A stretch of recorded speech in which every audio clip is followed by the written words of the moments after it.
Chapter 6, Friday. School is like school, except it's harder.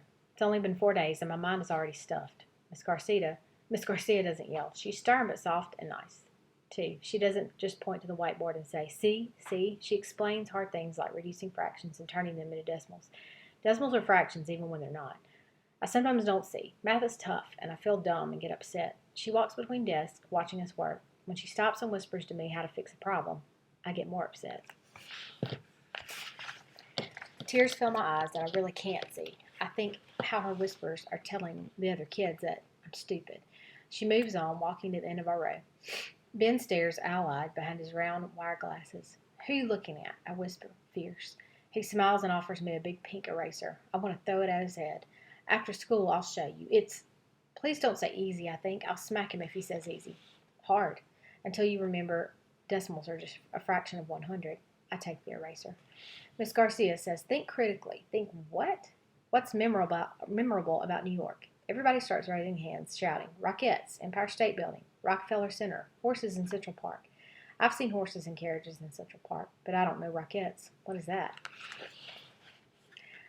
I've never seen the Empire State Building up close or visited Rockefeller Center. Oh, pick me. Yes, Charles, answers Miss Garcia. Charles has black, slick hair and long lashes like a girl. He grins, looks back at Ben. The naked cowboy, underpants, boots, and a cowboy hat. Everyone laughs, except Ben and me. Don't make fun of Ben, I shout. I'm standing fist balled. Ben sits. He doesn't even know when he's been disrespected. Just because Ben wears cowboy boots doesn't mean you can make fun of him. There, I've made everyone shut up.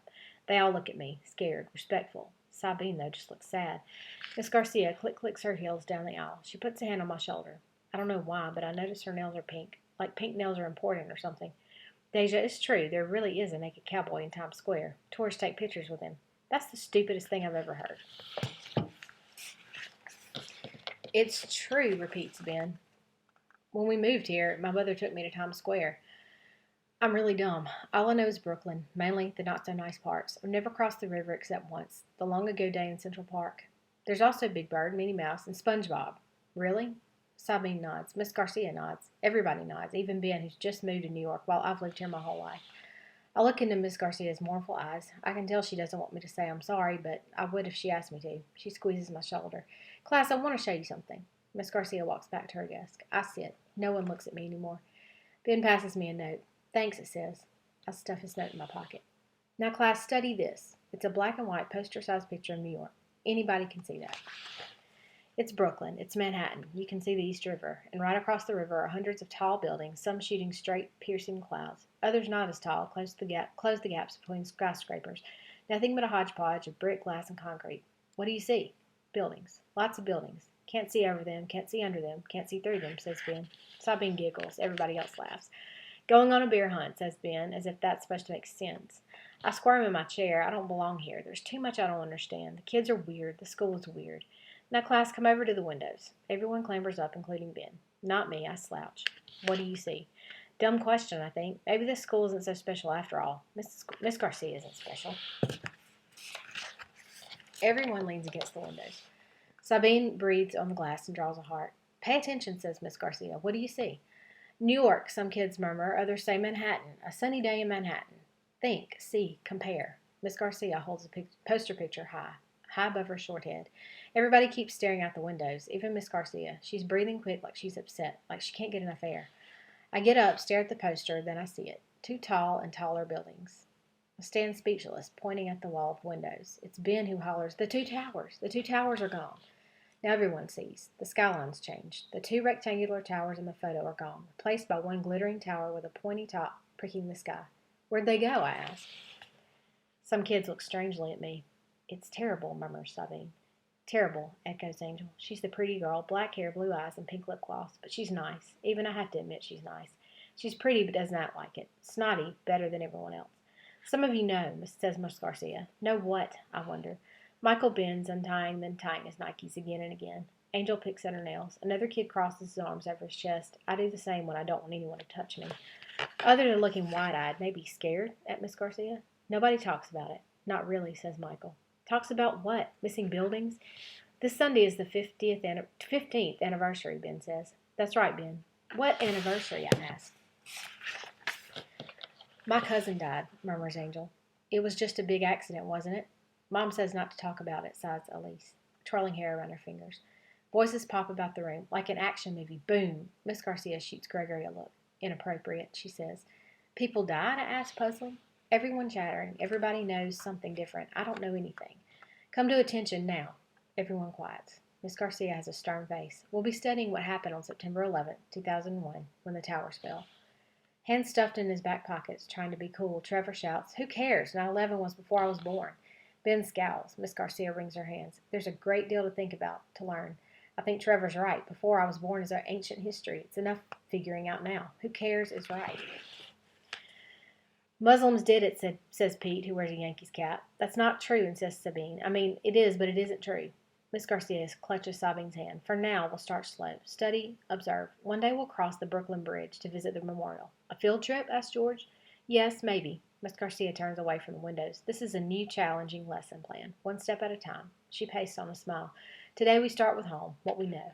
As homework, I want each of you to write and show where you live, your house or your apartment. You can draw a picture, build using sticks or clay. Miss Campbell, the art teacher, has supplies, and she's happy to work with you during art class and after school. Why is home important? Miss Garcia asked hopefully. The nerd at the window. I shouldn't call him a nerd, but he's white with an afro and thick black glasses, plus he's got a black silver buckled belt with white tennis shoes. He looks like a nerd to me. Super smart. He says, home. It's where we come from, who we are. Good, Ellis. Home shapes all of us, so let's share our homes, where we live. Let's create, talk, and write about who we are. Murmurs of happiness. Nobody minds this assignment, I think, except me and Trevor. The bell rings. School's over. Deja, may I see you? Asked Miss Garcia. Ben asked, Want me to wait? I think, who are you? Why should I care? I dip my head, my chin touching my chest. The hardest word for me to say is please. Being poor, you've sometimes got to ask for stuff. Food, toothpaste, even soap. I don't want to ask anybody for anything. Yes, please, I swallow. Don't think I like you. I know, says Ben. I don't like you either. Miss Garcia is beautiful. Not like a model beautiful, but her hair is shiny, her skin is bright, and from inside her you can feel she wants to help. Like she believes teaching is helping, not babysitting. Like who I am matters. I'm only used to Ma believing in me like that. Deja, you live in Avalon, right? My body's hot. I want to slap the desk. Slap maybe even Miss Garcia's face. Yes, ma'am, I murmur. You can draw, create the space where you lived before. You don't need to write about Avalon. The time before, I whisper. Yes, she says. No, thank you. I'll draw a picture of where I live now. It's my home. I almost choke saying the word home. Does everybody know? Where you live? She squeezes my shoulder. Only me, other teachers, the principal. I stare at the floor, speckled linoleum. Why can't there be an earthquake? Why can't I be swallowed up and die? I won't lie, my home is Avalon now.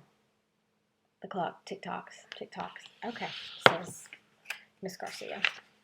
But Deja, you can't just refuse an assignment, not turn it in.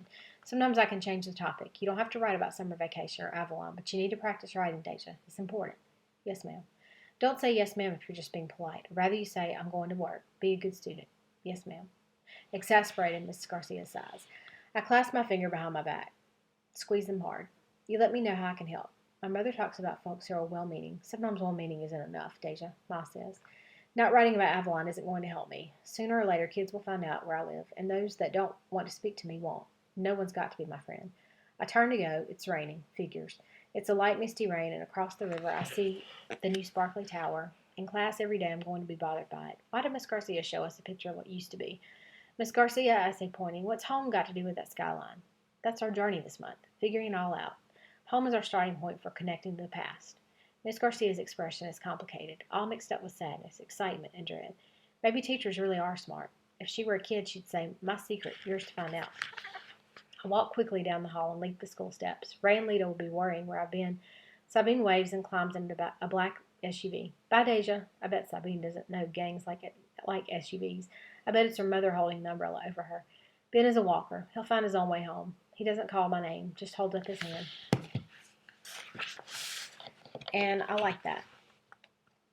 Like he was checking to see if I was all right. I grin. Ben's goofy, getting wet in his hoodie and cowboy boots. I start running as if rain is never going to drip on me.